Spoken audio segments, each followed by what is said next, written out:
33 বছর বয়সে ঈসা নবীকে আল্লাহ আসমানে নিয়ে গেলেন। এখনো তিনি চতুর্থ আসমানে বিদ্যমান আছেন জিন্দা অবস্থায়। একবার জোরে বলা যাবে আল্লাহু আকবার। ওই হালতে আল্লাহ চতুর্থ আসমানে ঈসা নবীকে রেখে দিয়েছেন। আবার কিয়ামতের আগে দাজ্জালকে ধ্বংস করার জন্য ঈসা আলাইহিস সালাম দুনিয়াতে আসবেন। দুই ফেরেশতার কাঁধে ভর দিয়ে ঈসা আলাইহিস সালাম দুনিয়াতে নামবেন। ওই বাইতুল আকসার পাশে একটা সাদা মসজিদ হবে সিরিয়াতে। সাদা মসজিদের সাদা মিনারাতে হযরত ঈসা রুহুল্লাহ আলাইহিস সালাতু ওয়াস সালাম নামবেন। নামার পরে মুসলমানরা সিঁড়ি দিবেন, সিঁড়ি বেয়ে ঈসা আলাইহিস সালাম নামবেন। ওখান থেকে বাইতুল আকসা হয়ে হযরত ঈসা নবী আর দেরি করবেন না, সরাসরি বাইতুল্লাহ আসবেন। কাবা শরীফ আসার পরে তিনি হজ উমরা আদায় করবেন। হজ এবং উমরা একসাথে তিনি আদায় করবেন। হজ উমরা আদায় করার পরে উনি আর দেরি না করে সরাসরি আমার নবী রওজা মুবারকের পাশে এসে দাঁড়াইয়া আল্লাহর নবীকে সালাম দিবে, আসসালাতু ওয়াসসালামু আলাইকা ইয়া রাসূলুল্লাহ।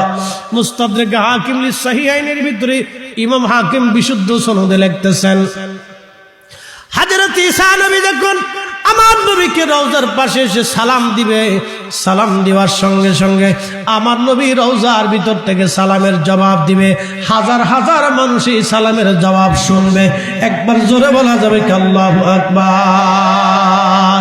তাহলে বলেন আমাদের নবী আছে না নাই? জিন্দা না মরা?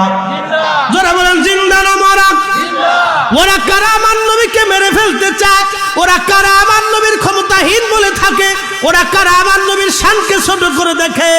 তার মানে বুঝে গেল আমরা বেদাতি না, ওরাই হলো অরিজিনাল বেদাতি। হজ আর উমরা করিয়া ঈসা আলাইহিস সালাম সরাসরি মদিনায় আমার নবী রওজা মুবারকে যে সালাম দিবেন, আল্লাহর নবী রওজার ভিতর থেকে সালামের জবাব দিবেন। হাজার হাজার লক্ষ লক্ষ মুসলমান সেই সালামের জবাব শুনবে আমার নবীর কণ্ঠে।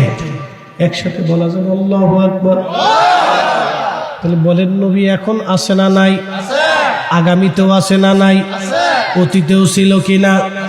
যারা বলবে নবী নাই ওরা হলো কানার দল। কথা কম।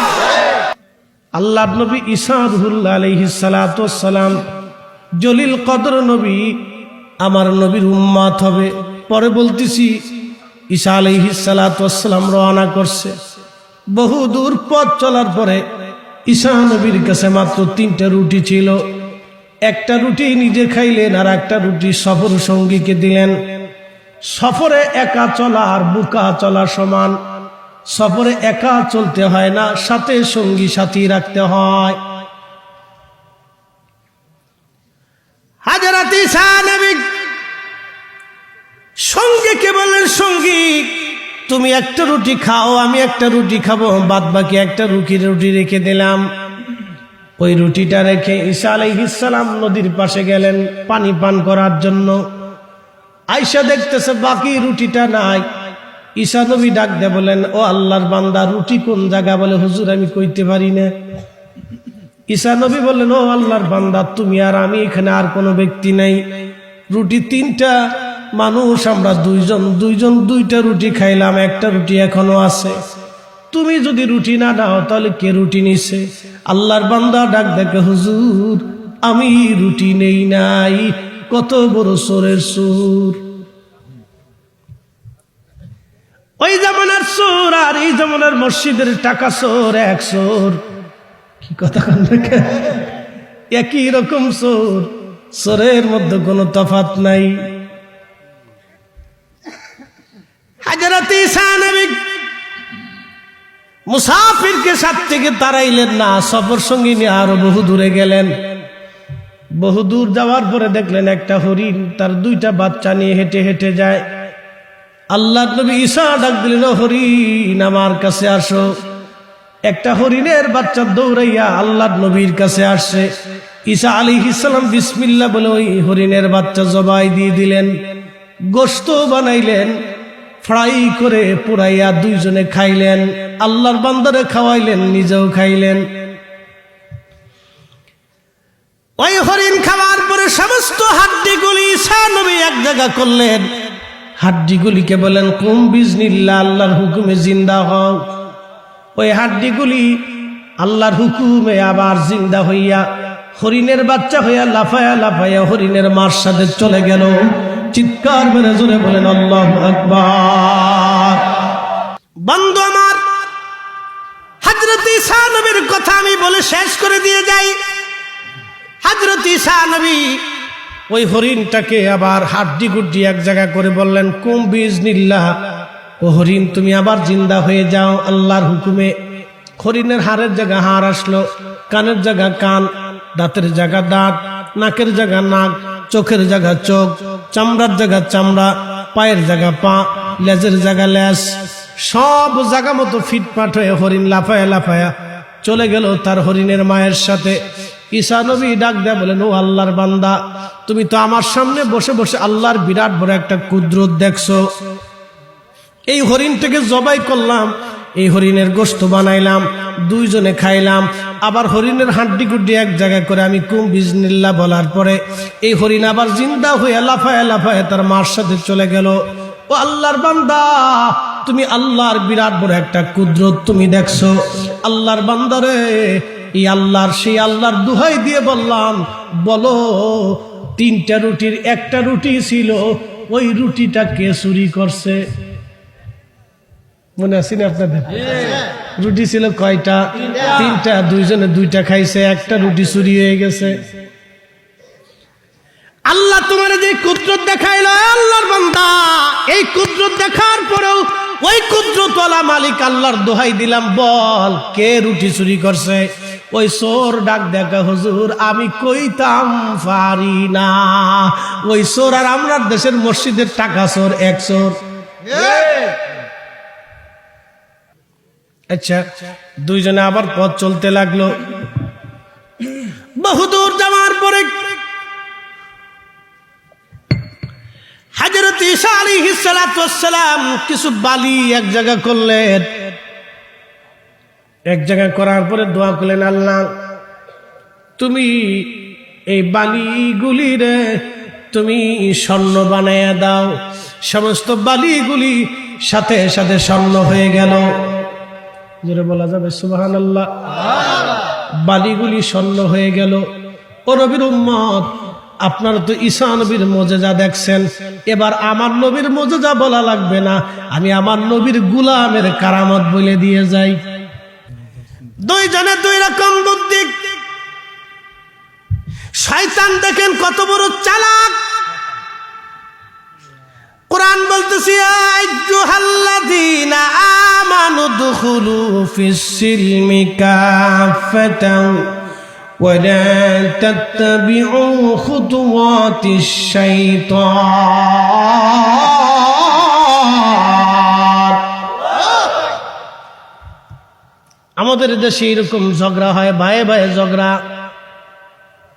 ঘরের মধ্যে বসে বসে পুটুর পুটুর করে স্বামী স্ত্রী আর দুইজনে চিন্তা করে, ওরে ঠকাবো কেমনে? বাপের ভালো জমিটা আমরা নিতে হবে, রাস্তার পাশে জমি সামনে দাম হবে, ছোটরে না দিয়ে এটা আমরা নিয়ে যাই কোন কৌশলে? এই চিন্তা করতে থাকে। না, মুসলমান না, ভাই ভাইকে ঠকায় না, ভাই ভাইকে ঠকায় না। মানুষ ঠকাইলে নিজে ঠকতে হয়। যে মানুষ ঠকায় সে নিজে ঠকে, যে ঠকায় সে নিজে ঠকে। কথা কোন ঠিক কিনা? এই ঘটনার থেকে বুঝে যান, ওই রুটি আনার জন্য ওই লোকটারও আনা, ও মনে মনে চিন্তা, ওদেরকে বিষ খাওয়ায় মাইরা সব স্বর্ণগুলো আমি নিয়ে যাব। আর ওরা দুইজন বসে বসে চিন্তা করে, ওরে মাইরা আমরা ওর ভাগটা নিয়ে যাব। আর দুইজনের দুইজন মনে মনে চিন্তা করে, ওই একটারা মারার পরে বাকি যে এটা থাকবে ওইটা আমি আগে মেরে ফেলবো। সবার চিন্তা সবাইকে মেরে ফেলবে আর সোনা দানাগুলি নিয়ে যাবে। সবাই চিন্তা করতে লাগলো। আল্লামা ইমাম জৌজি রহমাতুল্লাহ আলাইহি তার কিতাব 900 বছর আগে লিখতেছেন, হযরত ঈসা রুহুল্লাহ আলাইহিস সালাম চলে আসার পরে ওই 3 জন তারা এই স্বর্ণ নিয়ে পারাপারি শুরু করে দিল। ওই লোকটা বাজারে গেছে খাবার কেনার জন্য, খাবার কিনিয়া লোকটা ওই খাবারের সাথে বিষ মিশাই নিয়ে আসছে। এরা দুইজন ওই লোকটা আসার সঙ্গে সঙ্গে এরা দুইজন তাকে হত্যা করে ফেললো। আর হত্যা করার পরে এরা বলতেছে, ওরে তো আমরা মেরে ফেললাম, এখন আমরা খাওয়া দাওয়া করি। খাওয়া দাওয়া শেষ হয়ে যাওয়ার পরে আমরা দুইজন ভাগ বাটোয়ারা করে নিয়ে যাব। দুইজন রুটি খাওয়ার পরে বিষ মিশানো খাবার খাওয়ার পরে ওই দুইজনও মৃত্যুর করে ঢলে পড়ে গেল। তিনটা লাশ পড়ে আছে, স্বর্ণের জায়গা স্বর্ণ, লাশের জায়গা লাশ। একদিন মাটির ভিতরে হবে ঘরে, মন আমার কেন বান্ধ দালান ঘর, মন আমার কেন বান্ধ দালান ঘর। কি কথা বলেন ঠিক কিনা? হযরত ঈসা নবী ওই রাস্তা দিয়ে যাওয়ার সময় দেখে স্বর্ণের জায়গা স্বর্ণ পড়ে আছে, তিনটা লাশ স্বর্ণের ভাগাভাগি নিয়ে পড়ে আছে। আজ কেউ স্বর্ণদণ্ড পেল না। ও আমার মির্জাপুরবাসী, ভাইয়ে ভাইয়ে ঝগড়া করবেন না, বাতিজা চাচা ঝগড়া করবেন না, মামু ভাগ্নে ঝগড়া করবেন না, প্রতিবেশীরা জমি জমা নিয়ে সম্পদ নিয়ে ঝগড়া করবেন না, হাঁস কবুতর নিয়ে ঝগড়া করবেন না। এগুলি আল্লাহর নবীর বড় পছন্দের কাজ ছিল। আল্লাহর নবী বলছেন, উম্মত কেউ যদি নামাজ রোজা করিয়াও হজ যাকাত করিয়া মারা যায় আর প্রতিবেশী যদি তার দ্বারা কষ্ট পায়, ওই লোকটা আল্লাহর জান্নাতে যাবে না। কেউ যদি নামাজ রোজা কম হয় আর প্রতিবেশী যদি তার উপর খুশি থাকে, প্রতিবেশীর অসুবিধায় সে অসুবিধা দূর করে দেয়, প্রতিবেশীর অভাবে যদি তার সাহায্যের জন্য সে দাঁড়ায়, আল্লাহর নবী বলতেছেন ওই লোকটাকে আমার আল্লাহ জান্নাতি বানাই দিবে। একবার জোরে বলা যাবে কি মারহাবা? হায়াতের মালিককে আল্লাহ, মৌতের মালিককে আল্লাহ। কুরআন বলতেছে তুখরিজুল হাইয়া মিনাল মাইয়িতি ওয়া তুখরিজুল মাইয়িতা মিনাল হাই।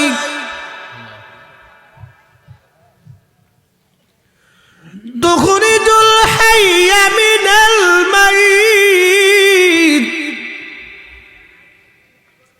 আল্লাহ বলেন আমি মরা থেকে জিন্দা বের করি, জিন্দা থেকে আমি আল্লাহ মরা বের করি।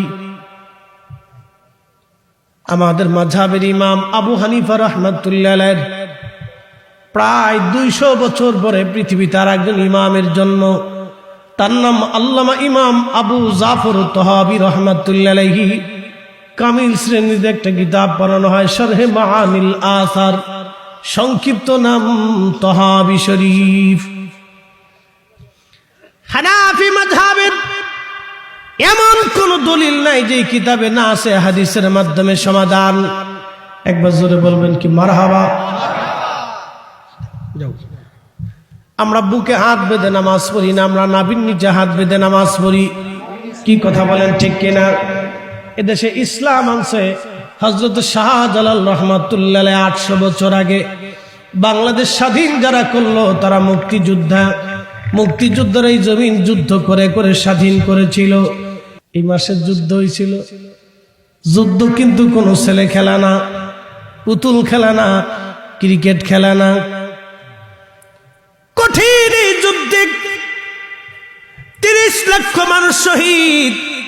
আজকে ফিলিস্তিনে যুদ্ধ হয়, হামাসের মুজাহিদেরা কাফেরদের বিরুদ্ধে জিহাদ করে করে শহীদ হয়। হাজার হাজার মায়ের কোল খালি হচ্ছে, শত শত বাড়ি বিল্ডিং গুলি ভেঙে ফেলা হচ্ছে। ও মুসলমান, তারপরও 30,000 হামাসের যোদ্ধারা ওই বাতিল বেদিন ইহুদি জালিম দখলদার ইসরায়েলের কাছে মাথা নত তারা করে নাই। এটার নামই মুসলমান। কথা কোন ঠিক না বেঠিক? মির্জাপুরের মুসলমান আমরা বাংলাদেশ থেকে একটা জিহাদ করতে পারি। বলে ফরিদে হুজুর কোন জিহাদ আমরা করব? আমাদের জিহাদের নাম ইসরায়েলের যতগুলি পণ্য আছে আমরা কিনবো না, খাবো না, শোবো না, বেচবো না। তার ভিতরে একটা পণ্যের নাম হচ্ছে কোকা কোলা, ফান্টা, পেপসি। এরপরে আরেকটা আছে নেসলে কোম্পানি, শিশুদের খাদ্য, দুধ, বিভিন্ন প্রোডাক্টস আছে। ও মির্জাপুরের মুসলমান, ইসরায়েলের এই পণ্য আমরা কিনবো না, খাবো না। আপনি একটা ফান্টা যদি 100 টাকা দিয়ে কিনে খান, একটা পেপসি কোকা কোলা যদি আপনি 100 টাকা দিয়ে কিনে খান, তো 50 টাকা ইসরায়েল চলে যাবে। ওই টাকা দিয়ে আমার ফিলিস্তিনি মায়েদের বুক খালি করে, আমার ফিলিস্তিনি ভাইদের গুলি করা হয়, আমার ফিলিস্তিনি ভাইদের বাড়ি ঘরে বোমা বর্ষণ করা হয়। আমরা ফিলিস্তিনিদের পক্ষে, ইসরায়েলের বিপক্ষে। ইসরায়েলের কোনো পণ্য আমরা খাবো না, শুবো না, কিনবো না, বেচবো না। কথা বলেন ঠিক না বেঠে? প্রেম মির্জাপুরের মুসলমান হযরত ঈসা নবী ডাক দিয়ে বলতেছে, কুম বিজিনিল্লাহ, হরিণ তুমি আবার জিন্দা হও। হরিণ জিন্দা হয়ে গেল। একসাথে বলা যাবে আল্লাহু আকবার। ঈসা নবীকে আল্লাহ কয়েকটা মুজিজা দিয়েছিল। তার একটা মুজিজা, উনি মরাকে জিন্দা করতে পারতেন। অর্থাৎ শত হাজার হাজার বছরের আগের কবরের পাশে দাঁড়াইয়া হযরত ঈসা নবী যদি বলতেন কুম বিজনিল্লাহ, এরে মরা উঠা দাঁড়াও আল্লাহর হুকুমে, মরা আল্লাহর হুকুমে দাঁড়ায় যাইতো। আল্লাহু আকবার। এটা হযরত ঈসা নবীর মুজিজা। আর আমার নবীর উম্মতের কারামাত আজকে শুনে যান। নবীর মুজিজা পরে বলবো, আমার নবীর উম্মতের কারামত আজকে শুনে যান। মিশর দখল করলো মুসলমান। নীল নদ আপনারা চিনেছেন। এই নীল নদের পানি প্রত্যেক বছরে জোয়ার আসতো, কিন্তু জোয়ার আসার আগে একটা রূপসী সুন্দরী মেয়ে, কুমারী মেয়েকে তারা ধরে নিয়ে ওই নীল নদের পাশে নিয়ে তারা নীল নদের পানির কাছে জবাই দিত। কুমারী সুন্দরী মেয়ে, কুমারী তো বুঝছেন অল্প বয়সী একটা মেয়ে, 9-10 বছরের একটা মেয়ে, খুবই ফুটফুটে সুন্দর একটা মেয়ে, পুতুলের মতো মেয়েটা। ওরা প্রত্যেক বছর এক একটা মেয়েকে নির্বাচন করত। ওই মেয়েটাকে নিয়ে তারা ওই নীল নদের পারে নিয়ে ছুরি নিয়ে তারা জবাই দিত। ওই কুমারী মেয়ের রক্তগুলি গড়াইয়া গড়াইয়া গড়াইয়া গড়াইয়া নীল নদের পানির মধ্যে যাওয়ার পরে নীল নদে জোয়ার আসত।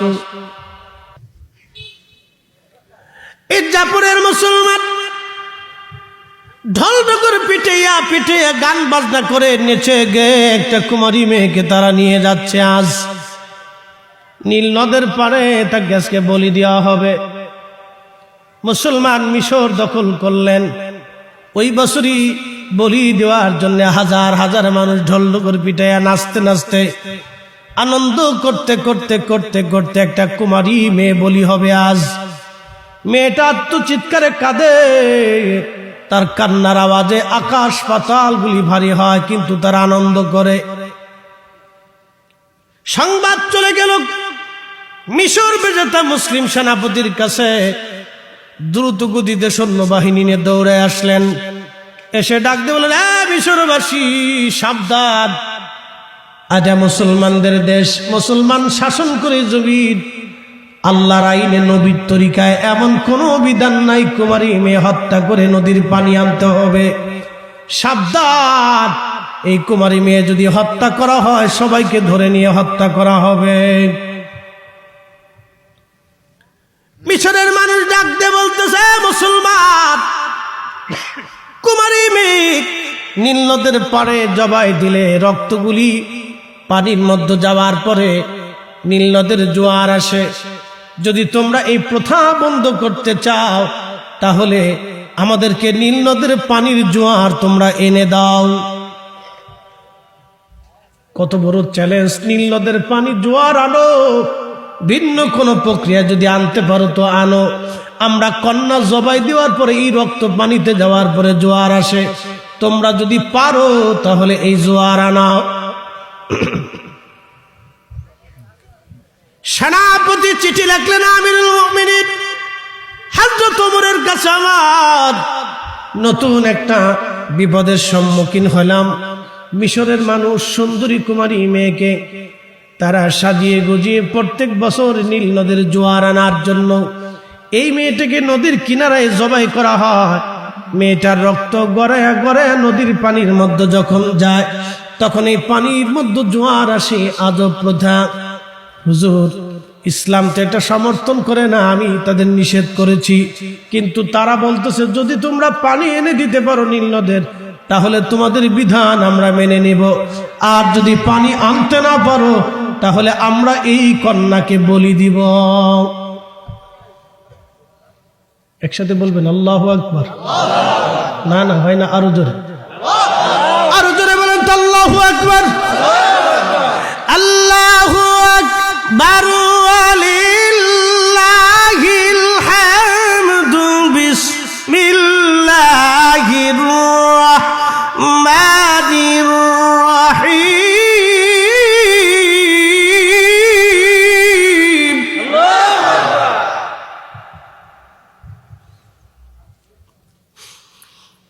লাকাদ কানা লাকুম ফি রাসূলিল্লাহি উসওয়াতুন হাসানাহ ওয়া ফি আয়াতিন উখরা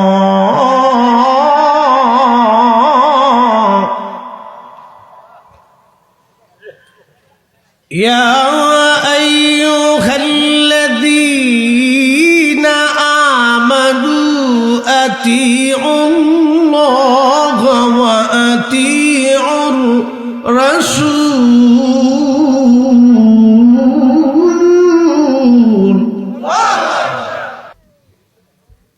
বলেন তো তকদিরের মালিক কে? আল্লাহ। এইখানে আমি আসবো একটা, কিন্তু 2, 4, 10 মিনিট 15 মিনিট দেরি, কিছুই করার নাই। রাস্তায় জ্যাম পড়ে গেল, টিরাকে ধাক্কা ধাক্কি, এক টিরাক আর এক টিরাকে কিলে গেলি কি একটা চালা পরে 9 মিনিটে সারাইছি। একটা ধৌ দেখে তাড়াতাড়ি যা, মাহফিল আছে। বন্ধু খুব মনোযোগ দিয়ে, হাজার চেষ্টা করলেও হবে না, আল্লাহর ইচ্ছায় থাকতে হবে। মানব সৃষ্টি করার 50,000 বছর আগে আল্লাহ তকদির বানাইলেন। কলম সৃষ্টি করার পরে আল্লাহ বলেন কলম তুমি লেখো। কলম বলে রব কি লিখবো? আল্লাহ বলেন উকুতুবু মাকাদিরাল খালক, সৃষ্টির তকদির তুমি লেখো। বিড়ালের ভাগ্যে কি হবে আল্লাহ লেখলেন, মানুষের ভাগ্যে কি হবে আল্লাহ লিখবেন, ফরিদ হিসাবের ভাগ্যে কি হবে আল্লাহ লিখবেন, সভাপতির ভাগ্যে কি হবে আল্লাহ লিখবেন, আপনাদের ভাগ্যে কি আছে আল্লাহ লিখে ফেলছেন। আমাদের সৃষ্টি করার 50,000 বছর আগে আল্লাহ তকদির লিখেছে। চিৎকার মেরে জোরে বলেন আল্লাহু আকবার। মুসলমান, মির্জাপুরবাসী, মূল আলোচনার দিকে আমি ফিরে যাই। রাত গভীর, একবারে বেশি করব না, আবার কোনো ছাড়ব না। সারা রাত তো চলবে না ইনশাল্লাহ? হ্যাঁ, জোরে জোরে কর, জোরে কর ইনশাল্লাহ। নারে তাকবীর, নারে রিসালাহ। মাশাআল্লাহ, পাওয়ার আছে, বোঝা গেল মির্জাপুরের পাওয়ার আছে, মির্জাপুরের পাওয়ার আছে।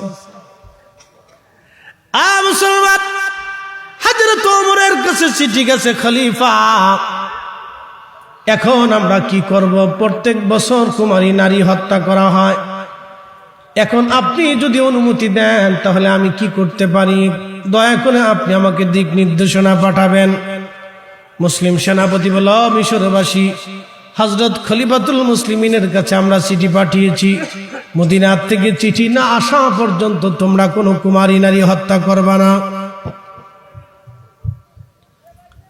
হযরত ওমরের কাছে চিঠি আসার পরে খলিফাতুল মুসলিমিন ওমর রাদিয়াল্লাহু আনহু আঙ্গুল দিয়ে একখানা চিঠি লিখলেন কাপড়ের উপরে। কথা কইস না, এই মুসল্লিরা আমার দিকে তাকা, প্রয়োজনে ঘুমাই থাক তোরা, তাও লড়াচড়া দিস নে। আঙ্গুল দিয়ে চিঠি লিখলেন হযরত ওমর। একসাথে বলবেন আল্লাহু আকবার। বলেন পাওয়ার আসেনি? আসেনি? হযরত ওমরের পাওয়ার যদি এটা হয়, ওমরের মুনিব রাহমাতুল লিল আলামিনের পাওয়ার কত রে! ওই নবীর শান, ওই নবীর ইজ্জত নিয়ে যারা টানা হাসরা করে, ওরাই হলো বর্তমান শয়তানের দালাল।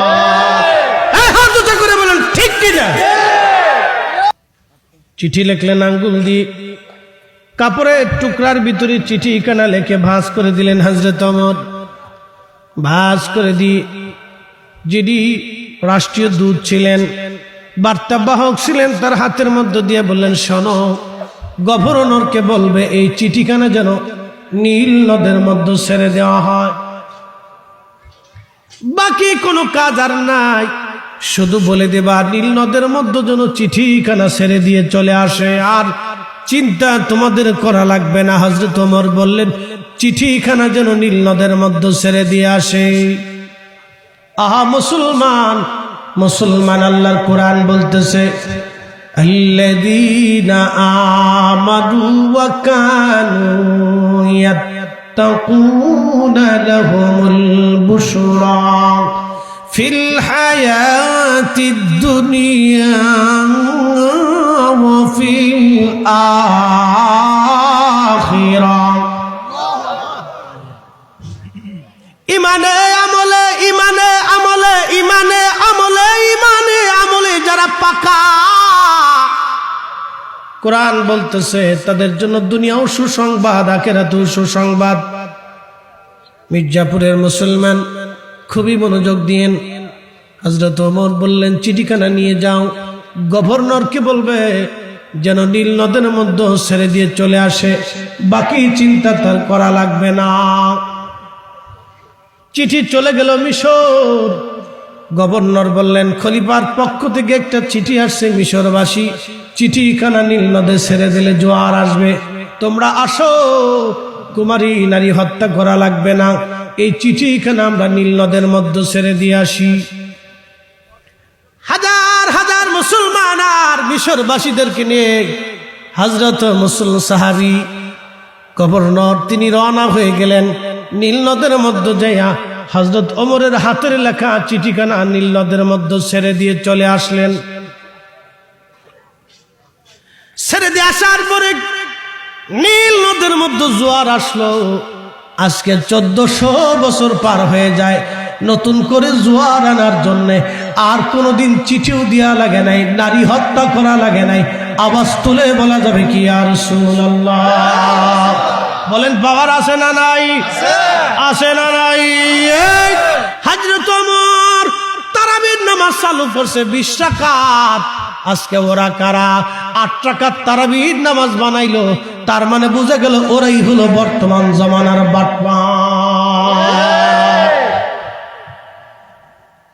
সেই ওমর তারাবির নামাজ চালু করেছিলেন জামাতের সাথে মসজিদে নববীতে 20 রাকাত। আজকে 1400 বছর পরে ওরা কারা তারাবির নামাজকে 8 রাকাত বানায় 12 রাকাত চুরি করে দিয়েছে। আজকে ওমর যদি দুনিয়াতে জিন্দা থাকতেন, পিটাইয়া পিঠের চামড়া উঠাই ফেলতেন। কথা বলেন ঠিক না বেটি? আর ওরা বড় বড় গলে আমাদের কি বেদাতি বলে, মজার পূজারি, পীর পূজারি, শিরিকি বলে আমাদের কি। মির্জাপুরের মুসলমান সাহাবীরা জিজ্ঞেস করে, ইয়া আমিরাল মুমিনিন, চিঠির মধ্যে লেখলেন কি আর আঙ্গুল দিয়ে কি লিখে দিলেন আপনি? নীল নদের জোয়ার এসে গেল, বলবেন কি? হযরত ওমর বললেন, সাহাবীরা রে, চিঠির মধ্যে আমি লিখে দিলাম, হে নীল নদ, হে নীল দরিয়া, তুমি যদি খোদার হুকুমে প্রবাহিত হও, তাহলে আমি ওমর তোমাকে বলতেছি তুমি খোদার হুকুমে প্রবাহিত হয়ে যাও।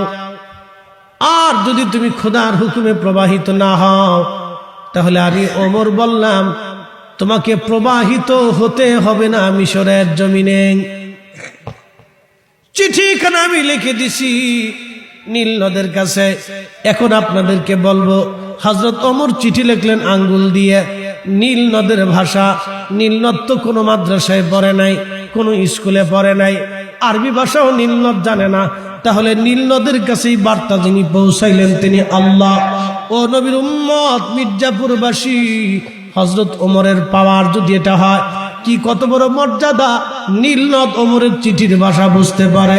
নীল নদ ওমরের হুকুম মানতে পারে, নীল নদে যদি ওমরের হুকুম মেনে 1400 বছর পর্যন্ত যদি প্রবাহিত হতে থাকে, কিয়ামত পর্যন্ত নীল নদের নতুন করে জোয়ার আসার জন্য আর কোনো বলি দিতে হবে না, নতুন করে আর কোনো চিঠি দিতে হবে না। নীল নদের একবারে হযরত ওমর চিঠি দিয়ে দিচ্ছে, নীল নদ আল্লাহর হুকুমে যদি প্রবাহিত হও, আল্লাহর হুকুমে প্রবাহিত হয়ে যাও, আর যদি তুমি তোমার ইচ্ছায় প্রবাহিত হও তাহলে ওমর প্রবাহিত হতে নিষেধ করে দিয়েছে, তোমার প্রবাহিত হওয়া লাগবে না। দেন চাইছে কিন্তু মেলা পরে মেম্বার সব চা বন্ধ। আমরা দেশের সিস্টেম একটু খাইলে তারপরে করতেছে। আমরা দেশের সিস্টেমটা কি শোনে, এই মানুষ যখন অসুস্থ হয়েছে, দাদু মনে কিছু নিয়েন না, আপনি যখন অসুস্থ হয়ে পড়বেন না, মুমূর্ষ অবস্থায় এই হসপিটালে করে থাকবে না, কোনো কথাবার্তা নাই, বুঝেন? আমি কইতেছি দেখেন, কোনো কথাবার্তা নাই, আপনি কিছু বুঝেন টুঝেন না, খালি চাইয়ে দেখা যায়। এই সময় দেখবেন আপনার মাইয়া, নাতি, পুতি, বিয়াই, আত্মীয় স্বজন, সাওয়াল, পোলাপান, গ্রামবাসী, আম, জাম, কলা, কাঁঠাল, লিচু, পেঁপে, গরু, খাসি, কবুতর, এইটা সেইটা নানান কিছু নিবি। আপনার মাইয়া পাশে বসে কবে, ও আব্বা রান্না করে কবুতর আনছি গো আব্বা, তুমি খাও না রে? কি কথা কর না খা বেদিকের কান্নার ভাও আমি শিখে গেছি আর কি। ও আব্বা তোমার লেগে আঙ্গুর আছি, তুমি তো কথাও কই না আব্বা। ওরে আব্বা রে আব্বা কাঁদতেছে। আচ্ছা আপনারা কর জিন্দা থাকতে খাওয়াইছেন, মরার সময় না হসপিটালে রেখা, ওরে আব্বা খাও না কে রে আব্বা। বুঝতে পারছেন? আমাদের দেশের সিস্টেম হলো মরার সময় দুনিয়ার কিছু লয়ে যাবে, কে যেটা থাকা অবস্থায় খাওয়া তা খাওয়াবে না, ওই সময় খাওয়াবে না। আমার দেশের অনেক ছেলেরা আছে, বাবা মা যদি ভালো কিছু খাইতে চায়, ও ছেলেমেয়েরা খায়, বুড়া খালি ঘ্যান ঘ্যান ঘ্যান ঘ্যান করে খালি খাবার চায়। ও শয়তান যে সন্তান বাবা মাকে এরকম ধমক দেয়, ও শুয়োরের চাইতেও খারাপ। কথা বলেন ঠিক না বেটে?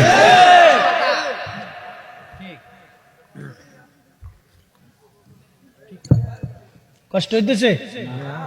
চলবে আর একটু চলবে, মুসলিম করা। প্রিয় মুসলমান, হযরতে ওমর রাদিয়াল্লাহু আনহু এক চিঠিতে নীল নদের জীবন ফিরে আসলো। হযরতে ঈসা রুহুল্লাহর মুজিজা ছিল, মরাকে জিন্দা বানাইতেন, মরা জিন্দা হতো কুম্বিজনিল্লাহ বলে কবরের পাশে দাঁড়ায়া। ঈসা নবী যখন ডাক দিত, 1000 বছর আগের কবরগুলি জিন্দা হইয়া ঈসা নবীর সামনে দাঁড়ায় যাইত। এত বড় মুজিজাওয়ালা নবী, তিনি আমার আপনার নবীর উম্মত হয়ে দুনিয়াতে আসবে। বর্তমানে ফিলিস্তিন বাইতুল আকসার আশেপাশে একটা মসজিদ হবে, যেটাকে সিরিয়া বলা হয়। বর্তমানে সিরিয়া, জর্দান, ওমান এবং এই ফিলিস্তিন মিলে, লেবানন মিলে অঞ্চলটাকে শাম বলা হতো। আবু মুসলিম আল খাওলামি রহমাতুল্লাহ আলাইহি ওই 3 পয়সা নিয়ে বাজারে রওনা দিচ্ছে। এ মা বোনেরা শুনিয়া যান, দান করিলে মাল বাড়ে, দান করিলে ইজ্জত বাড়ে, দান করিলে মাল বাড়ে। আল্লাহর প্রতি 1 টাকা যারা দান করে, আল্লাহর 70 গুণে বাড়ায় দেয়। আবু মুসলিম আল খাওলামি রহমাতুল্লাহ আলাইহি উনি বাড়ি থেকে 3 পয়সা নিয়ে রওনা করলেন বাজারে।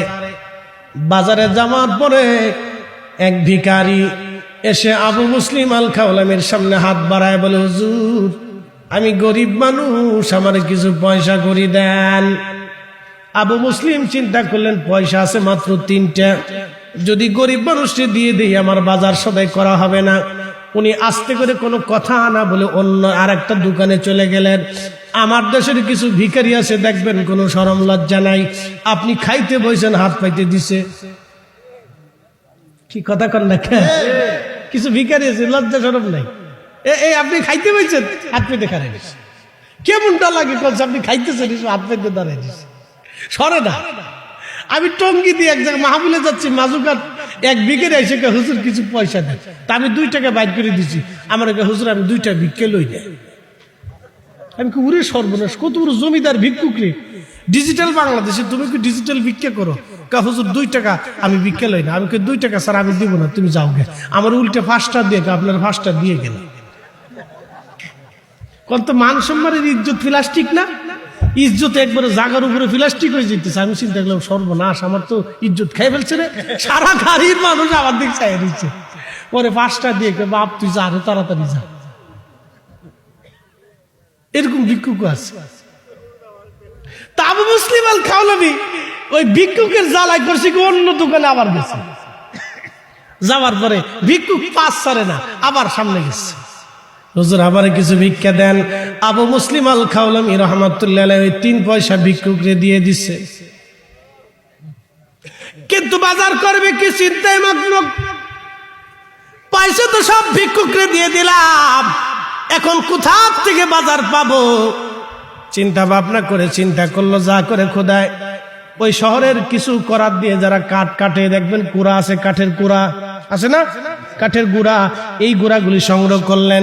কিছু বালিয়ার গুড়া সংগ্রহ করে বাজাইয়া ব্যাগের ভিতর ভরিয়া বান্ধিয়া মুখ বাঁধিয়া আবু মুসলিম আল খাওলামি হাতে করে রওনা দিছে। বাড়ি যাইয়া ঘরের দরজায় সালাম দি ওই কুড়া আর বালির বস্তাটা আস্তে করে নিক্ষেপ করে দিয়ে আবু মুসলিম রওনা হয়ে গেছে। পিছনের দিকে আর তিনি তাকান নাই। রাত্রিবেলা বাড়ি গেছে, সারাদিন না খাওয়া চিন্তায় মগ্ন। এই রাত্রিবেলা বাড়ি আসলাম, আমি বাজার সদাই করলাম না, কুড়া কাঠের গুড়া আর বালি দিয়ে গেলাম, তাহলে কি হবে? আজ আমার স্ত্রী আজকে কি রাগ করে কিনা কি হয়? আমি আবু মুসলিম আল খাওলামি রাত্রিবেলা শরমে শরমে ঢুকছে। স্ত্রী ডাক ডাকে, স্বামী গো সকালবেলা বাজার দিয়ে কই গেছিলেন, সারাদিন আসলেন না কেন? আপনার জন্য সুন্দর রুটি বানাইছি, আপনি যে আটা দিয়ে গেছিলেন এই আটার মতো এত সুন্দর আটা আর আমরা কোথাও পাই নাই। আপনি যেই দোকান থেকে আটা কিনছিলেন আগামী থেকে সেই দোকান থেকে আটা কিনবেন, এই দোকানের আটা বড় মজার আটা। চিৎকার মেরে জোরে বলেন আল্লাহু আকবার। দিয়ে গেছে কি বালি, হয়ে গেছে আটা। আটা বানাইছে কে? জোরে কোন না, কে বানাইছে? স্ত্রী কয়, স্বামী রে এত সুন্দর আটা তো জীবনে পাইছি না। আবু মুসলিম আল খাওলামি কয়, হ্যাঁ সামনে থেকে ওই দোকানদারের কাছ থেকে আটা আনতে, ওই দোকানদারের কাছ থেকে সামনে থেকে আটা আনতে হবে। আবু মুসলিম আল খাওলামি চোখের পানি ফেলে দেখা দেখ, আল্লাহ 3টা পয়সা ভিক্ষুককে দিয়ে দিছিলাম, তুমি আল্লাহ আমাকে শর্মিন্দা করো নাই, আমার স্ত্রীর জন্য তুমি বালি আটা বানাই দিছো। সেই রুটি খাইলেন, একসাথে বলা যাবে আল্লাহু আকবার। এটাই উম্মতের কারামত, এই উম্মতের কারামত, এই উম্মতের কারামত যদি এটা হয় তো রাসূলুল্লাহর মুজিজা কত বড়। ঈসা আলাইহিস সালাম ওই বালিগুলি সামনে নিয়ে দোয়া করে, আল্লাহ ওই সোনা বানাই দাও, তো বালি স্বর্ণ হয়ে গেছে। স্বর্ণ হয়ে যাওয়ার পরে ওই বালিরে 3 ভাগে ভাগ করছে। 1 ভাগ স্বর্ণ ঈসা আলাইহিস সালাম বলেন আমি আমার জন্য রাখলাম, আর 1 ভাগ স্বর্ণ ওই রুটি চোরকে দিয়ে বলল তুমি এই 1 ভাগ স্বর্ণ নিয়ে যাও, আর 1 ভাগ স্বর্ণ আমি নিলাম, বাকি 1 ভাগ স্বর্ণ যেটা আছে যে রুটি চুরি করছে আমি তারে দিয়ে দিব।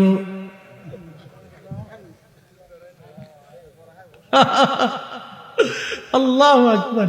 চোরে কয়, হুজুর রুটিটা আমি চুরি করছিলাম। 23 চোরের চোর, কি চোরের চোর চিন্তা করেন। ঈসা আলাইহিস সালামকে, আরে চোর রে, তোর এত বড় মুজিজা দেখাইলাম, তারপরে আল্লাহর কুদরতের উপর তোর বিশ্বাস হলো না, শেষ পর্যন্ত তোর এই স্বর্ণ বালি দিয়ে স্বর্ণ বানায় দেখালাম, এই স্বর্ণ পাওয়ার পরে তুই চুরির কথা কইলি, যা সব স্বর্ণ তোরে দিয়ে দিলাম, যা তুই লয়ে যা। তো স্বর্ণ পাইয়ে না চোরে বিরাট বড় খুশি। ঈসা আলাইহিস সালাম ওরে বললো যে তালি তুমি আমার সাথে আর থাকতে পারবে না, তুমি তোমার মতো আমি আমার মতো। ঈসা আলাইহিস সালাম চলে গেলেন, ওই স্বর্ণ নিয়ে বেটা পথ চলতেছে, দুই চোর আইছে, দুই ডাকাত, এই তোর কাছে কি আছে দে। ছুরি টুরি ধরছে, আমার কাছে এই স্বর্ণ টর্ণ আছে, আর কিছু নাই, না দিলি তোর মেরে ফেলবো। কারণ ওই দুইজন পরামর্শ করে, কেন ওরে মাইরে ফেলে দিয়ে যাই, না মারলে তো ও পরে কয়ে দিবে না, ঝামেলা আছে, ওর হত্যা করে ফেলি। তখন ওই চোরে কয়, এক কাজ করো, আমি তো এক চোর, তোরাও আর এক চোর, তাহলে এক কাজ কর, আমরা তিনজনে এই স্বর্ণ ভাগাভাগি করে নিয়ে যাই, তাহলে আমারও মারার দরকার নেই, আমি জানে পাইছে গেলাম, তোরাও সোনা দানা পাইলি, আমিও কিছু পাইলাম। তো তিনজনে কথা খারাপ না, খুন খারাপি না করিয়া ভাগযোগ করে নিয়ে যাই। তো তিনোটাই ভাগ করছে, 3 ভাগে ভাগ করছে। এখন আস্তে আস্তে আস্তে আস্তে পথ চলতে চলতে চলতে চলতে বহু দূর আসছে, একটু অদূরে বাজার। আগের দিন তো বুঝতেছিনি, ধরেন ভৈরবে যাইয়া বাজার করতে হবে, নীলকুঠি আপনার মির্জাপুর পর্যন্ত আইছে। আসার পরে একটাই কয়, ওই বাজার তো বহু দূরে, তা আমরা এক কাজ করি, আমরা দুজন বিশ্রাম করি, তুই যা বাজার থেকে একজনে এই রুটি টুটি কিনে নিয়ে গিয়ে পরে ভাগযোগ করে খাই, এটা 3 জনে ভাগযোগ করে পরে চলে যাবেন। তো যেটা রুটি কিনতে যাইতেছে, হ্যাঁ তাই মনে মনে কয়, আজকে পাইছি, এই রুটির ভিতরে বিষ মিশিয়ে নিয়ে আসবো, ওখানে বিষ খাওয়াইয়া 2 জনের সব সোনা আমি লয়ে যাব। আর ওই দুটো ভেবে চিন্তা গল্প করতেছে, ও যে আসবে, আসার সাথে সাথে ওরে মাইরে ফেলবে, মাইরে ফেলে দিয়ে ওর যে সোনাদান আছে আমরা 2 জনে ভাগ করে লইল।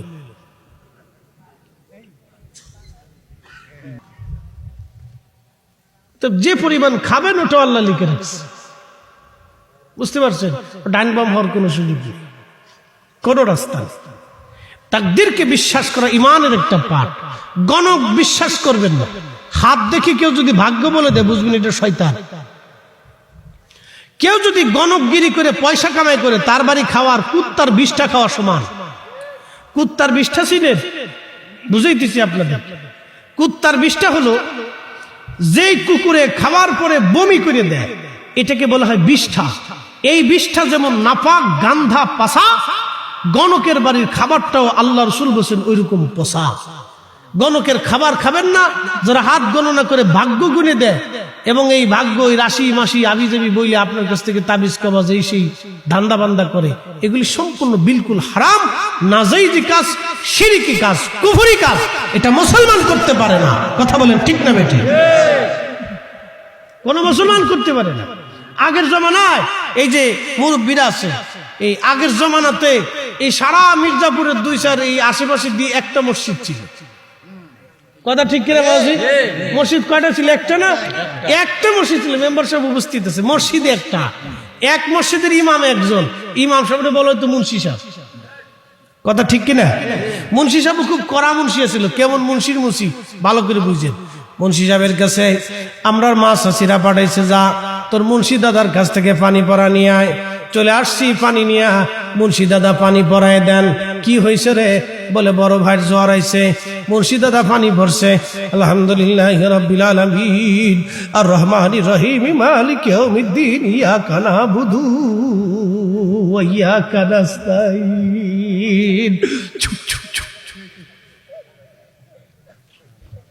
মুন্সির কেরাত শুনলে জান শেষ হয়ে গেছে। উরে কেরাত কারে কয়? কিন্তু পানির মধ্যে ফু দিলে পানি আর পানি থাকে নাই, আল্লাহ পানির ওষুধ বানাই দিছে। কে মিশা কথা বলছি? হ্যাঁ, কি কথা কর না কেন? পানির আল্লাহ ওষুধ বানাই দিছে। কেন? মুন্সি খুব কড়া মুন্সি ছিল। আমাদের দেশের আগে 30-40 বছর আগে কোন মহিলার, কোন বাড়ির মহিলা বেপর্দায় রাস্তায় চললে মুন্সি ওই বাড়ি খাবার খাইছে না। আস্তে কন কে, জোরে কন। মুন্সি ওই বাড়ি খাবারই খাইছে না। কেন? ওই বাড়ি খাবার খাওয়া যাবে না। ও বাড়ির মহিলা বেপর্দা, বেপর্দা বাড়ির বেড়ির খাবার মুন্সি খাইছে না, যার কারণে কেরাত ছিল অশুদ্ধ, জবান ছিল শুদ্ধ, যার কারণে পানির মধ্যে জাফু মারছে, ওই পানি আল্লাহ ওষুধ বানাই দিছে। কি কথা কর না ঠিক কিনা? তেলের গাড়ি তেলে চলে,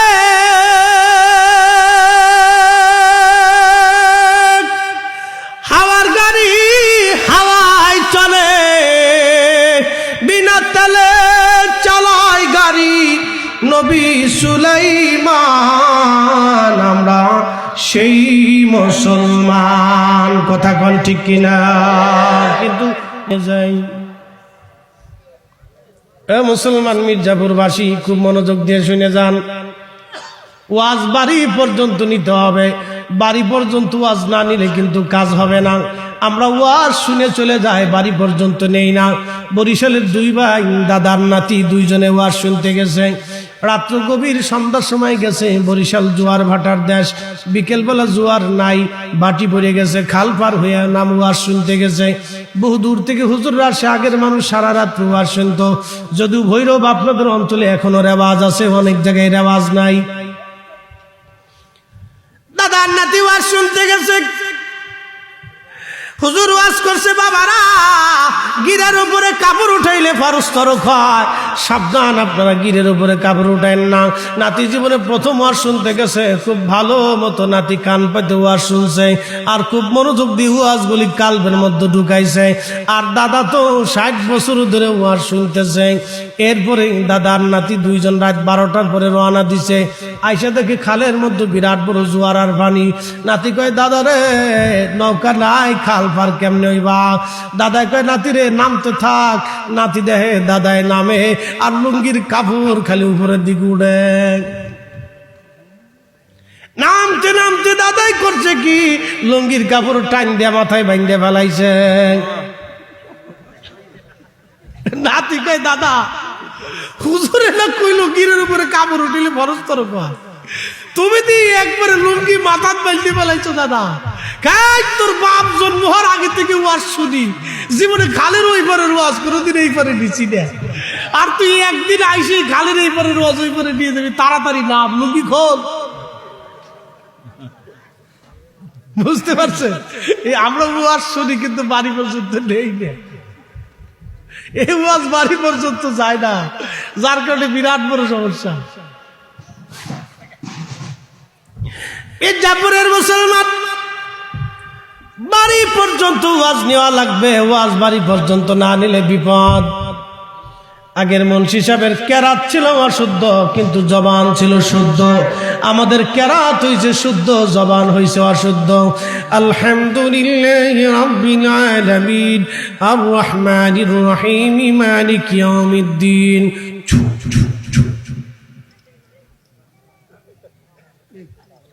কি কথা কর না কেন? কাজ কারণ কি? জবান অশুদ্ধ হয়ে গেছে, কেরাত শুদ্ধ, তোমাকে জবান অশুদ্ধ। হেতা মৌলবি ইয়া যদি ফতোয়া দেয় মিলাদ হারাম, ও তা চলে? হ্যাঁ, ফেটের ভিতরে বোম মারলি পায়খানা ছাড়ার কিচ্ছু নেই। কি কথা কর না কেন? হেতে ফতোয়া দেয় আমরা ফেট পূজারি হুজুররা মিলাদ জায়েজ রাখছে, নিজের কিছু পয়সা কামানোর ধান দেয়। আর হুজুর এমন ভাব লইছে যে ওনার আর পয়সা লাগে না, ওনার পয়সা জিব্রাইলে দিয়ে যায়। এত ভাব লইছে হুজুরে যে ওনার পয়সা আর লাগে না, ওনারে ঠিকই 2000-3000 টাকা একটু বান্ডিল ধরাই দিয়ে খালি বলছে, হুজুর আপনার লাগে একটু দোয়া করেন। হুজুর কি দরকার ছিল, না দিল তোমার কথা কর না কা হুজুরে নিজে। আরে আমি তো ঢাকার মসজিদের খতিব, আমার প্রত্যেক জুমাতে 4-5 বছরের মুসল্লি হয়। 9 কাঠার উপর মসজিদ, বুঝছেন না, হাউজিং মসজিদ। মুসল্লিতে বড় গিজ গিজ করে, জাগা হয় না। আমি যেদিন জুমাই যাই সেদিন শব্দ পাওয়া লাগে, গুড়গুড় গুড়গুড় করে সব মুসল্লি একবারে সাত টাত দিয়ে কোনা কাঞ্চি মান কিছু সব বুঝে যায়। তো অনেকেই এই মনে করেন যে কিছু দিয়ে লিখে দে হুজুর দোয়া করে দিয়ে, তো টাকাটা পকেটাইলে শরীরটা হিট হয়। হাসুস কেন বলো ভাই, এটা আইলে হিট হয়। আর ঢাকার সিস্টেম হলো নাম যেটা লেখছে ওইটা নাম ধরে ওরে বেহেশত পাঠাই তুই। আর যদি খালি নাম না কইছেন তাহলে টিয়া ফেরত লিয়া লাগবে, বিপদ আছে। মেম্বারশিপ আছে নিও, বিপদ আছে। নাম ধরে দোয়া করতে ওরে একবারে জান্নাতে দিয়ে দিত, জান্নাতের কোন হুস হই তুই আগে। এটা ঢাকার সিস্টেম, নাম ধরে কই তুই দোয়া, নালে হেগের মনে শান্তি লাগে না। এক এক দেশের এক এক ভাও, উল্টে পড়বো নাও ভাও। কি জ্বালার যে পড়ছি আমরা, জ্বালার কোনো শেষ নেই। দুনিয়ার কত কিছুই যে দেখলাম, আল্লাহ দেখাইল। আল্লাহ নাম ধরে দোয়া করতে হবে। এই জন্য দুয়ারের সামনে থুয়ে কাগজ দিয়ে একবারে কায়দা মতো ঠাইসে দৌড়ে এর উপরে জান্নাতে পাঠাই দিই। যা আজকে যা করে খুদে আগে বেহেশতে পাঠাই দিলে টিয়া তো দিছি। আমি তখন চিন্তা করি, আরে আমার পকেটে টেকা আসলে যদি শরীর গরম হয়, তাহলে যারা মিলাদের বিরুদ্ধে ফতোয়া দেয় হেগার কাছে টেকা গেলে শরীর গরম হয়। কি কথা কর না, এরা আবার বড় বড় ঢাপসরে। আমরা নাম দিছি আমরা পেট পূজারি হুজুর। ওনটা মনে খায় না, ওনটা টেয়া মনে জিব্রাইলে দিয়ে যায়, এমন ভাব লইছে। আবার আর এক হুজুরি ওয়াজ করতেছে, মাফ করে দিয়ে কয় যারা কন্ট্যাক্ট করে ওয়াজ করে তারা হলো বেশ্যার মতো। নাউজুবিল্লাহ মিন যালিক। তো হুজুরে জিজ্ঞেস করলেন, হুজুর আপনি ইমামতি বেতন পান কত? 10,000। বললাম যে 10,000 টাকা যে বেতন পান এটি কি কন্ট্যাক্ট করা না কন্ট্যাক্ট ছাড়া? না 10,000 তো নির্দিষ্ট করাই। বললাম তাহলে আপনিও এক বেশ্যা। বললাম হিসাব কিতাব করে কথা বলে, নাহলে জিব্বাটা টান দিয়ে সিঁড়ি ফেলবে একবার। বেটা মৌলবি খালি আলেমদের ইজ্জত কমানোর ধান্দা। আরেকদিন টেলিভিশনে ওয়াজ করতে গেছি, টেলিভিশনের অনুষ্ঠান, সে আজ 7-8 বছর আগে এসে টিভিতে অনুষ্ঠান করতে গেছি। এক হুজুর আইছে, এটা হুজুর বুঝছেন, এই হুজুর লেডিস হুজুর, হাফ লেডিস। আমেন। ঠাকুরগাঁও জীবনে প্রথম গেছি স্টুডেন্ট লাইফে, তখন ফাজিল শেষ বর্ষে পড়ি, তখন মাহফিল করতেছি ঠাকুরগাঁও হরিপুর মাহফিল করতে গেছি। শোনেন, সেই সময় ঠাকুরগাঁও হরিপুর মাহফিল করতে গেছি। তো যাওয়ার পরে ওই জোহরের আজান দিছে, আমি চিন্তা করলাম নামাজটা পড়ে আসি। তো নামাজ পড়তে যাওয়ার পরে দেখি সব এইভাবে দাঁড়াইছে। আমি কি ঘটনা কি এরা কারারে? তা আমি নামাজে দাঁড়িয়েছি, দুটাই করছে কি আইসা আমার 2 ফার উপরে ফাড়া দিয়ে চাপ দেখা রয়েছে। আমি কি কিরে, এর পিছনে তো নামাজ হইতো না, সিস্টেম তো ভিন্ন। দাঁড়া আজকে তোকে খেলা দেখাইতেছি, ফরিদপুরের বলা তোকে সারি দেবো না আজকে। আমি ফাউডারে ছুটাইয়া 2 জনের ফার উপর ফাড়া দিয়ে কায়দা মতো আমি ঘষতাছি। নামাজ শেষে যাওয়ার পরে দুটা আমার চাইয়া রয়েছে। আমি চাইয়া রইছো কে? হুজুর আপনি এইভাবে ফাড়ার পা দিয়ে এমন সাবলেন কে, ফাড়া দিলেন কে? আমি আমার পার উপরে তুই ফাড়া দিয়ে ধরছিস কে? ওই শয়তান যাতে না ঢুকে এর লিগে ফাড়া দিয়ে ধরছে। আমি কি বেটা শয়তান তোর লুঙ্গি নিজ দিয়ে জাগা মতো দিয়ে চলে গেছে। হ্যাঁ কি কথা কর না কে? ফাজলিমি করে জায়গা পড়ে নামাজের ভিতরে চাপাচাপি করতেছ।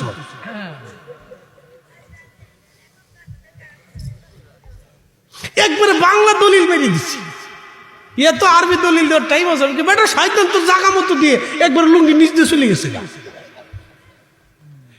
শয়তান ঠেকানো যা পুরে সর্বনাশ। শয়তান আল্লাহ থেকে জুদা হওয়ার সময় আল্লাহরে কয়, আল্লাহ আমার 3টা জিনিস দিবা না? কি চাইস? বলে কিয়ামত পর্যন্ত হায়াত দিবা। আল্লাহ বলেন হ্যাঁ তা দিলাম। আর কি চাইস? বলে আল্লাহ তাম দুনিয়া তাসাররুফ করবো, ঘুরে টুরে চলে আসবো 1 সেকেন্ডে, তাম দুনিয়া ঘুরিয়ে চলে আসবে, এই শক্তি দিবা। কাহা তাও দিলাম। তাম দুনিয়া শয়তান ঘুরে আসতে মাত্র 1 সেকেন্ড লাগে, খালি এই আঙ্গুলির ইশারায় চলে আসবে তাম দুনিয়া। আল্লাহু আকবার, এই পাওয়ার আল্লাহ শয়তানকে দিয়ে দিচ্ছে। এরপরে আল্লাহ আর কি চাইস? বলে আল্লাহ তোমার বান্দার রক্তের শিরার মধ্যে ঢুকে কালবের ভিতরে বসে বসে আমি তার ধোঁকা দিব। মাহফিলে বসিস কে, নামাজ পড়িস কে, রোজা রাখিস কে, অকাম কুকাম কর, আমি খালি তার ধোঁকা দিব। বলে কি করবি? বলে তোর ইজ্জত জালালের কসম করি তোর একটা বান্দা বেহেশতে ঢুকতে দিব না। আল্লাহ ধমক দেবে, বলেন এই শয়তান তুই শুনে রাখ, তুই ধোঁকা দিয়ে দিয়ে আমার বান্দার গুনাহ করাবি, আর আমার বান্দা আমার কাছে ক্ষমা চাইতে দেরি হবে, মাফ চাইতে দেরি হবে। আমি আল্লাহ আমার বান্দার জীবনের গুনাহ মাফ করতে দেরি করব না। না একসাথে না করলে বুঝবো আপনি শয়তানের ভাই। জোরে কর সুবহানাল্লাহ। মুসল্লি খুব কড়া মুসল্লি, তাবরও কাছে না, এর লাগে বই রইছ তোরা। ওরে ঘটনা কি রাত 2টা পর্যন্ত তোরা বয়ে থাকতো লোক না রে। ও চিন্তা করছে ঘুমাই আজকে শহীদ হয়ে যাবো, তো মাঠ সপ্তাহ আজকে দরকার আছে। আবারও এই ছোট্ট সামান্য একটু খাবার বাড়িতেও মানুষ খায়, কথা ঠিক কিনা? কিন্তু মাহফিলের খাবারটা আলাদা বরকতের জিনিস, বরকত থেকে তাবারুক আসছে। মাহফিলের জন্য যেটা রান্না করা হয় এটা আল্লাহর মেহমান। আপনারা কিন্তু, আমরা কিন্তু চারটেখানি মেহমান না। আজকে কার মেহমান? না না, জোরে বলেন কার? জান্নাতের বাগান কার? বেহেশতের বাগান কার? মেহমান কার? তো আল্লাহর মেহমানদের জন্য যে খাবারটা, এটার ভিতরে বরকত থাকে আলাদা, এটার ভিতরে আলাদা বরকত থাকে। এই খাবারে মানুষের রোগ ভালো হয়, মানুষের ব্যাধি ভালো হয়। এই জন্য এটা খাবেন খুব আদবের সাথে, বিসমিল্লাহর সাথে নিয়ত করে খাবেন যে আল্লাহ এই তাবারকের উসিলা যদি আমার ব্যাধি ভালো হয়, তাহলে আমি আল্লাহ তোমার পথে একটা সৎকা দিব, একটা জান সৎকা দিব, মসজিদে দিয়ে দিব, এটা এতিমখানায় দিয়ে দিব, এরকম নিয়ত করে রাখবেন। অনেক মানুষের রোগ ভালো হয়ে যায়। সাবধান, প্রতিবেশীরা ঝগড়া করবেন না, জমি জমা নিয়ে মারামারি কাটাকাটি করবেন না। যদি অমিল হয়, বেমিল হয়, মুরব্বীরা বৈশা সমাধান করে ফেলবেন। খুব মীমাংসা ইসলাহের সাথে করবেন এবং সবাই সবাইকে প্রাধান্য দিবেন। সবাই চিন্তা করবেন সুষ্ঠু মতো, সুন্দর মতো মিট করে মীমাংসা করে কাজ করবেন। একসাথে থাকবেন, অপরের দুঃখে দুঃখী হবেন, সুখে সুখী হবেন। একজনের ভালো মন্দর দিকে আপনি তাকাবেন, মুহতারাম, ক্ষতির চিন্তা করবেন না। কখনো অন্তরে প্রতিবেশীর ক্ষতি, আত্মীয়ের ক্ষতি, ভাইয়ের ক্ষতি, আত্মীয় স্বজনদের ক্ষতি যেন চিন্তা না আসে। কোরআন বলতেছে আবুদুল্লাহ, তোমরা আল্লাহর ইবাদত করো, ওয়ালা তুশরিক বিহি শাইয়্যা, আল্লাহর সাথে কারো তোমরা শরীক স্থাপন করিও না। এরপরে আল্লাহ রাব্বুল আলামিন বলতেছেন, ও আমার বান্দা, অবিল ওয়ালিদাইনি ইহসানা, পিতামাতার সাথে তুমি সুন্দর আচরণ করবে। অবিদিল কুরবা ওয়াল ইয়াতামা ওয়াল মাসাকিন, নিকট আত্মীয় স্বজন প্রতিবেশী যারা আছে তাদের সাথে সুন্দর ব্যবহার করবে। মিসকিন এতিম যারা আছে তাদের হকগুলি তোমরা প্রাপ্য বুঝিয়ে দিবে। চাচা ভাতিজার সন্তান যদি কোনো ভাই মারা যায়, অনেক চাচা আছে ভাতিজারে ঠকানোর চিন্তা করে, এতিম ভাতিজাদেরকে ঠকানোর চিন্তা করে। বাপ, এদেশে আছে না এরকম? বহু আছে। ভাই মরে যাওয়ার পরে এতিম বাঁচতে বাঁচতে যারা আছে তাদেরকে ঠকানোর চিন্তা করে। হা, এটা নিমুখ হারামি, এটা বেঈমানি, আল্লাহ সহ্য করবে না। বাপ, মানুষ ঠকায় কেউ জিততে পারে না। আপনাদেরকে বলে যাব, নিজেরা মিলমিশ করে মীমাংসা করে ইসলাহের সাথে নিজেরা, আল্লাহ পাক আমাদের প্রত্যেকের পথ চলার তৌফিক দিক। সকলে বলে না আমিন। একসাথে জোরে বলি তো আল্লাহু আকবার। জবান কার? জবান কে দিছে? কে দিছে? আল্লাহ। এই জবান দিয়ে দুনিয়ার অনেক কথা বলছে।